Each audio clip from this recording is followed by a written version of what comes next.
preguntarle acerca de la presunta participación de Omar García Harfuch en la construcción de la verdad histórica, por favor. Mire, en la investigación que se está realizando aparece, y eso es lo que externó Alejandro Encinas, que hubo una reunión de funcionarios públicos estatales y federales, una o dos, cuando sucedieron los hechos, pero son reuniones ahora sí que públicas, hay hasta grabaciones de los que participaron, y a eso se refería Alejandro Encinas, que en una de esas reuniones, o en las dos, estuvo el ex jefe de la Policía de la Seguridad Pública, Harfuch. Esas reuniones las encabezaba el procurador Murillo Karam, porque él fue nombrado, estimo que por el presidente Peña, como el responsable de la investigación, y él incluso lo acepta, de que él era el responsable de toda la investigación. Él y Tomás Herón. Entonces, cuando le preguntan a Alejandro Encinas que si estaba en esas reuniones o había participado Harfuch, él dijo que sí, porque es cierto, pero eso es distinto a que haya participado en la desaparición de los jóvenes. Lo que pasa que como estamos ahora en temporada electoral, pues ya todo es noticia con esos propósitos, ¿no? Y hay que aclarar las cosas como son, no mentir, no utilizar estas cosas para perjudicar a posibles adversarios o competidores o otros futuros candidatos, y no utilizar un caso tan lamentable, ¿no?, como el de los jóvenes de Ayotzinapa desaparecidos con fines politiqueros, ¿no? Y debe de quedar claro de que nosotros estamos haciendo la investigación a fondo, tan es así que el procurador que se autodeclaró responsable, pues está detenido, y el señor Tomás Herón está prófugo en Israel. Claro, protegido aquí por miembros del Poder Judicial, para no hablar de todo el Poder Judicial,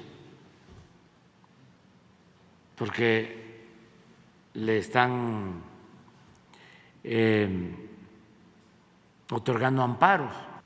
Imagínense cuando hay imágenes en donde él está dirigiendo acciones de tortura, y todo eso no solo es un acto inhumano, ilegal, ¿no?, el torturar, sino que ayudó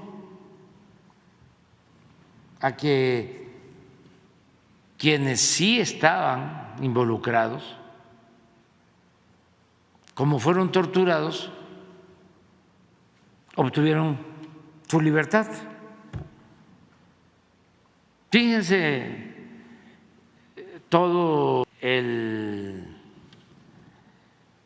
enredo, toda la red esta, ¿no?, de complicidades, de componendas, ¿no?, que se fue creando, toda esta maraña. Pero nosotros tenemos que seguir adelante. También ayer me di cuenta, terminé de comprobar que actuamos bien cuando di la instrucción de que nos reuniéramos con el fiscal general, con el presidente en ese entonces de la Suprema Corte, porque recibí un informe de Alejandro Encinas sobre lo que se había investigado de lo sucedido la noche de la desaparición de los jóvenes y de los días posteriores, y quienes se presumía estaban involucrados y libres, entre ellos el exprocurador y militares. Y tomamos la decisión de que si habían pruebas, que se solicitaran las órdenes de aprehensión. Y cuando se va a ejercer el procedimiento para elaborar los documentos y solicitar las órdenes de aprehensión, se produce en la Fiscalía una rebelión, se oponen, y antier el que estaba de fiscal, que ahora estoy investigando de dónde salió, y todo parece que lo propusieron de la OEA, de Comisión Interamericana, donde estaba Emilio Álvarez y Casa, el ahora senador del PAN, que siempre estuvo en contra de nosotros. Bueno, sí, independiente, entre comillas, independiente del pueblo, no de la oligarquía. Pues ahora él declara, antier, ayer, de que no quiso cumplir la instrucción, y en efecto terminó el fiscal Germanero haciendo todos los documentos y haciendo acopio de pruebas prácticamente solo, porque empezaron a renunciar al interior de la Fiscalía, y renuncia este fiscal especial, que ya llevaba como 3 años, y como yo estaba exigiendo, demandando que se avanzara y no veía resultados, cuando me presentan el informe y ya se señala a presuntos responsables, de inmediato pido que se actúe, y se sorprenden porque es muy probable que la red de complicidades estaba también al interior de las fiscalías, porque el mismo exfiscal especial dice que él se opuso a que se solicitaran las órdenes de aprehensión. Y cuando veo que Anabel Hernández dice que yo soy el responsable de estar creando una nueva verdad histórica, que estoy igual que el licenciado Peña Nieto, pues me llama mucho la atención. Y que lo declare con la paladina de la libertad, Carmen Aristegui, quiere decir de que vamos bien, porque si hubiese continuado esta simulación, no hubiésemos llegado a nada, que era al final lo que posiblemente querían estos simuladores, pseudo defensores de derechos humanos, vividores, gente que se aprovecha y saca beneficios del dolor humano, del dolor de la gente. Entonces, vamos a continuar con la investigación. Tengo el compromiso de que se aclaren las cosas, de saber a ciencia cierta qué sucedió la noche del 26 de septiembre del 2014, los días posteriores, quiénes fueron los responsables y luego por qué fabricaron delitos, quién ordenó lo de la tortura, por qué el llamado pacto del silencio, por qué cuando se tienen elementos hay esta rebelión en la Fiscalía, de dónde surgió este fiscal, quién lo nombró, cuáles son sus vínculos con el senador Álvarez y Casa. Está muy interesante todo esto. Y les digo porque en estos procesos de transformación no es fácil que lo viejo acabe de morir y que lo nuevo termine de nacer. Son procesos de transformación porque se padeció de un régimen autoritario, antidemocrático, corrupto, llamado neoliberal,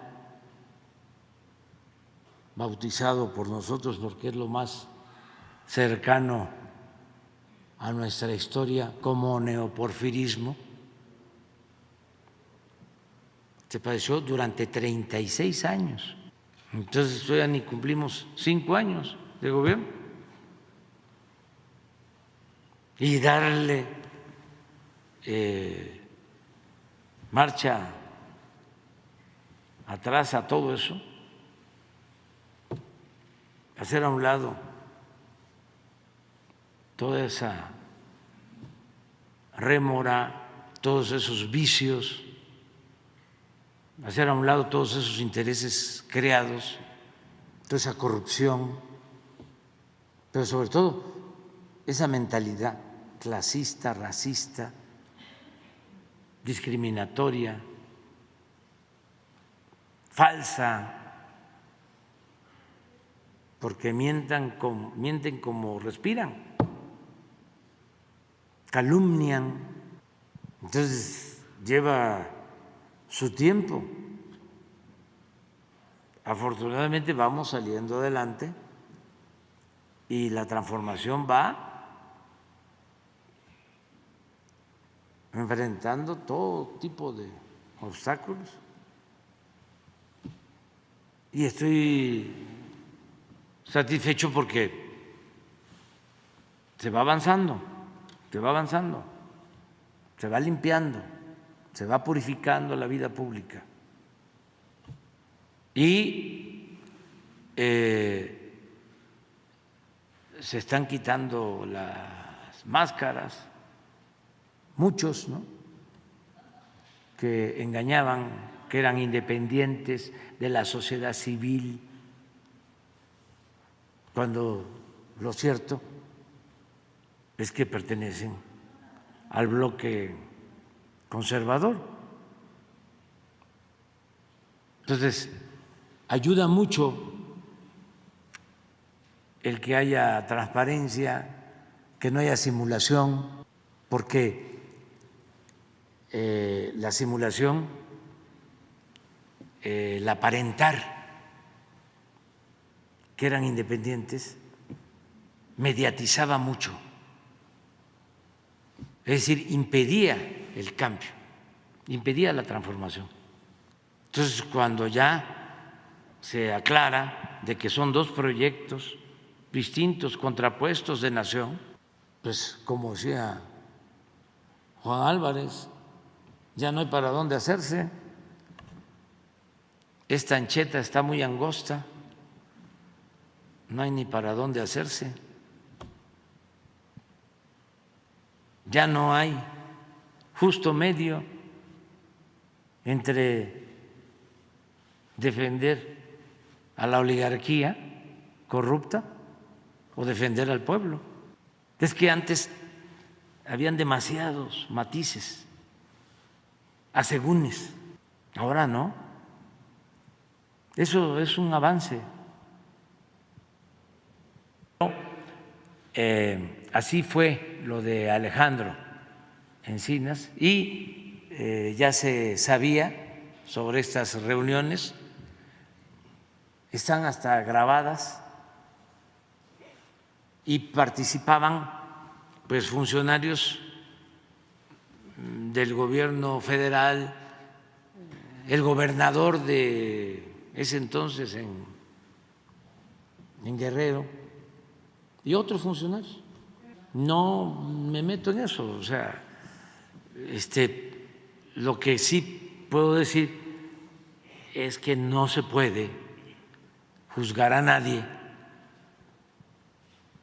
por haber estado en una reunión si no hay pruebas más que eso.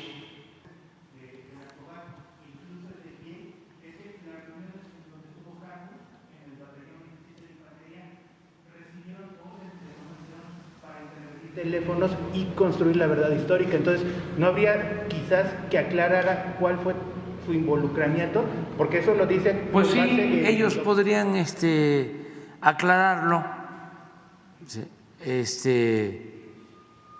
porque en esas reuniones fue cuando se decide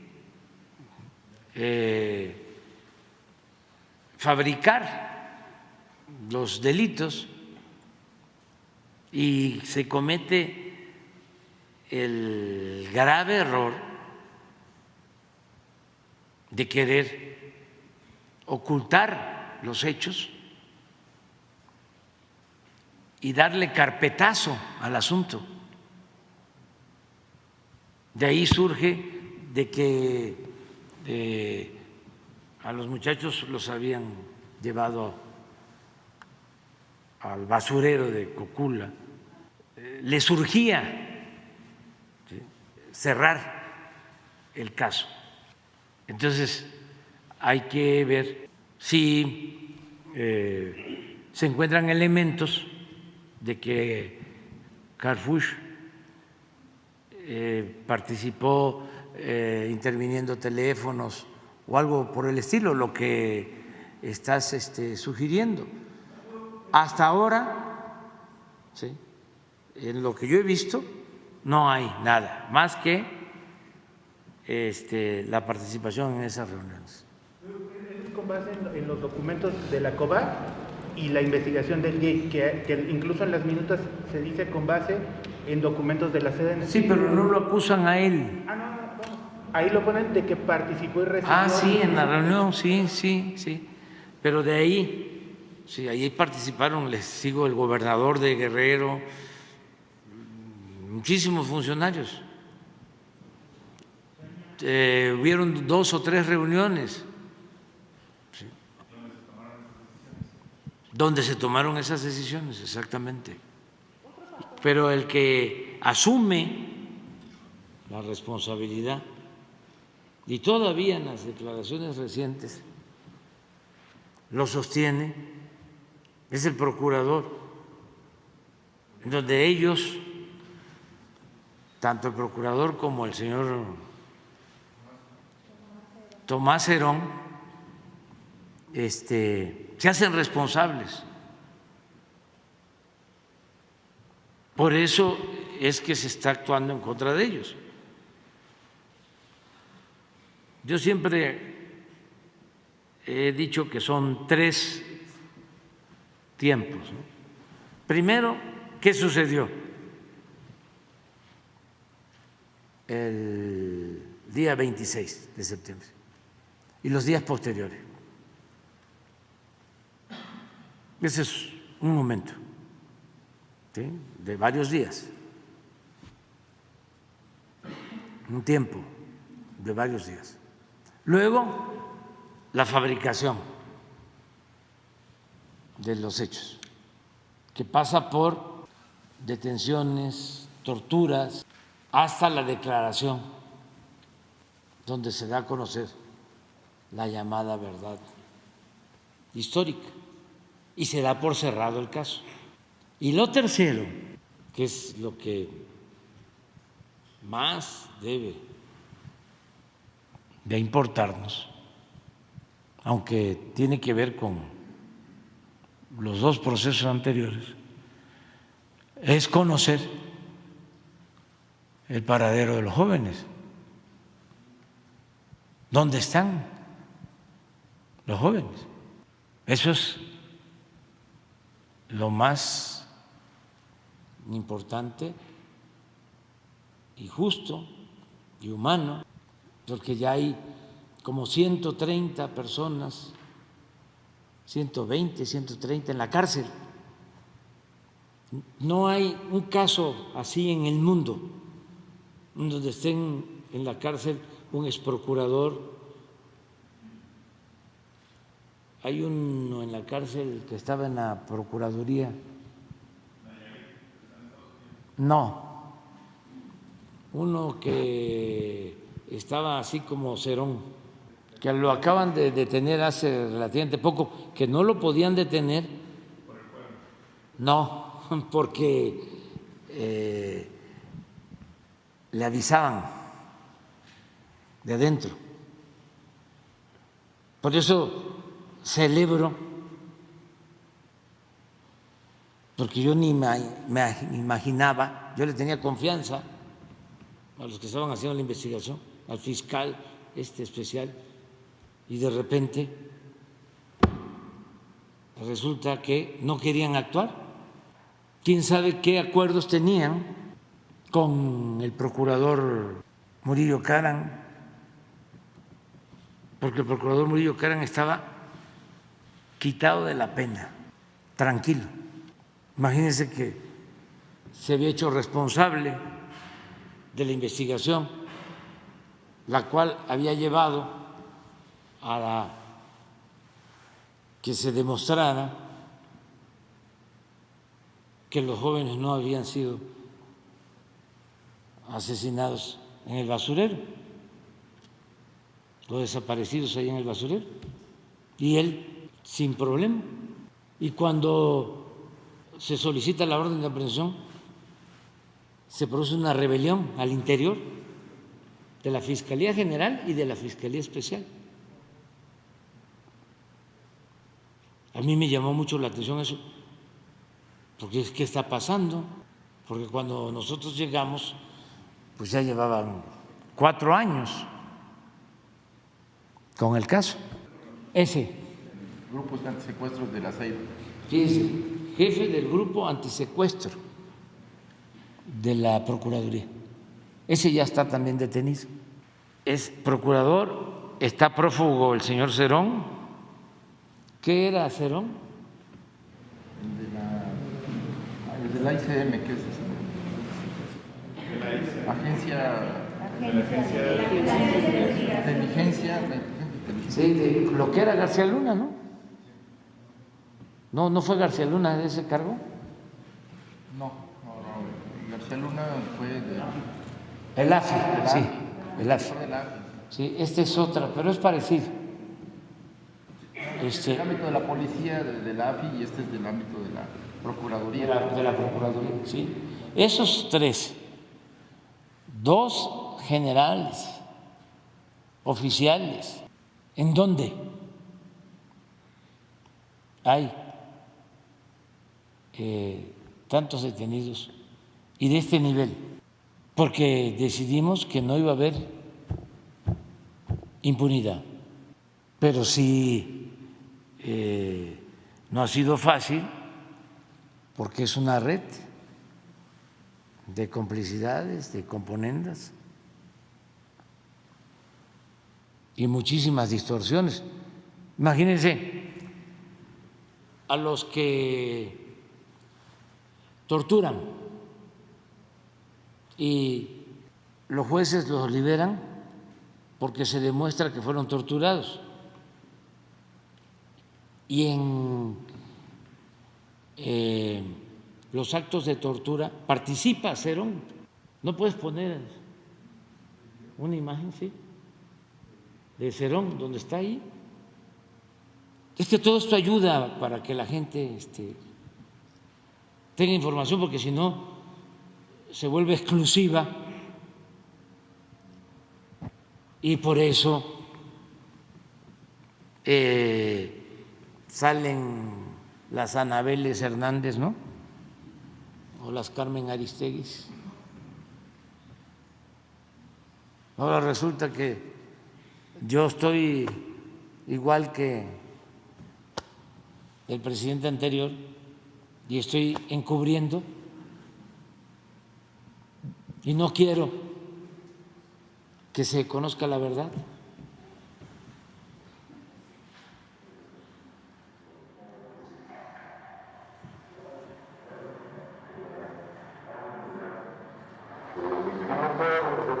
Ese es el señor Cerón.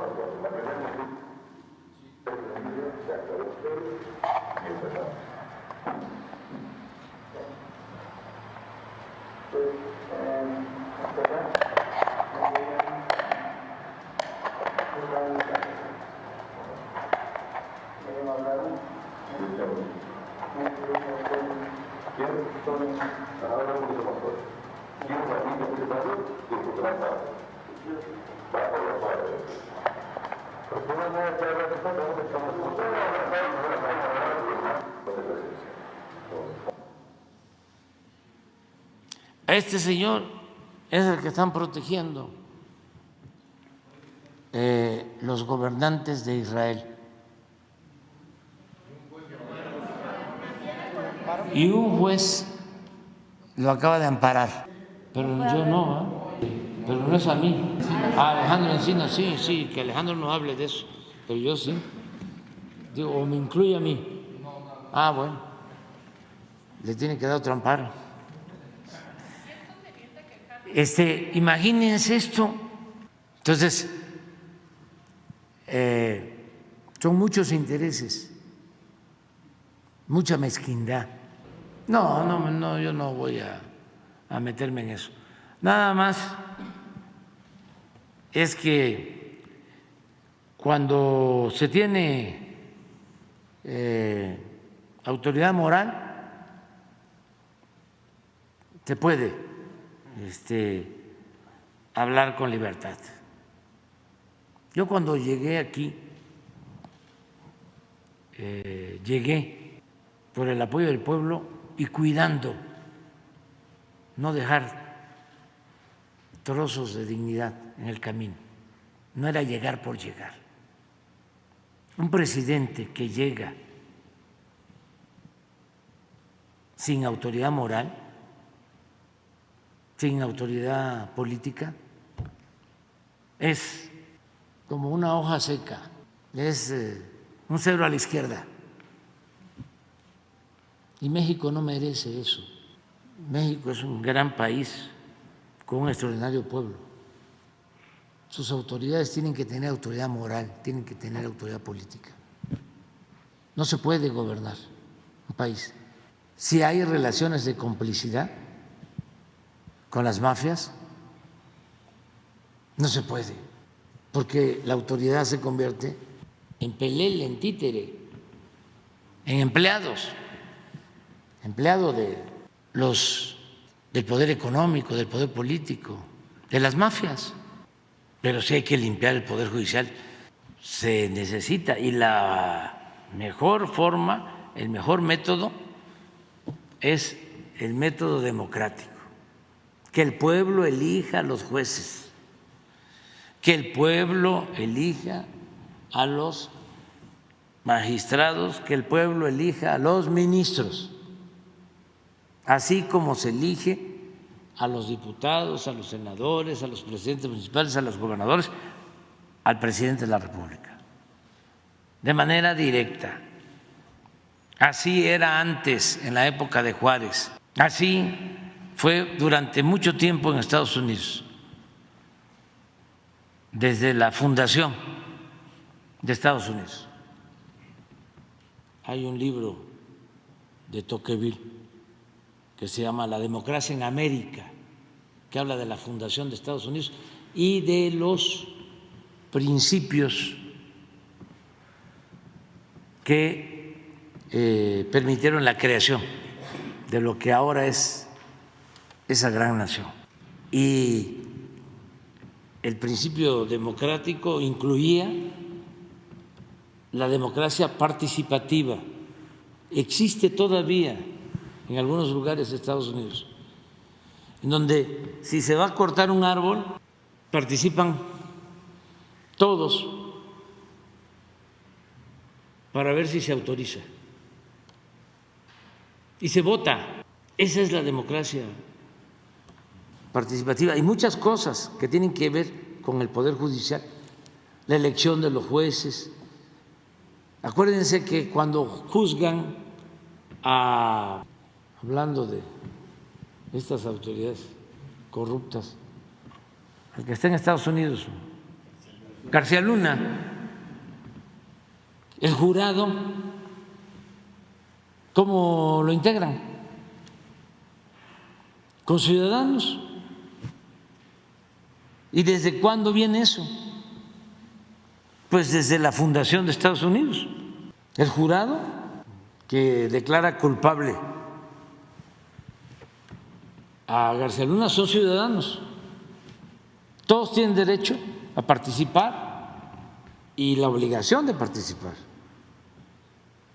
Hacen como sorteos para los casos, le llaman técnicamente insaculación, y le toca a un empresario, a un obrero, a un maestro, una maestra, y ya esos forman parte del jurado. Eso viene de cuando menos 2 siglos atrás en Estados Unidos. La elección de los jueces.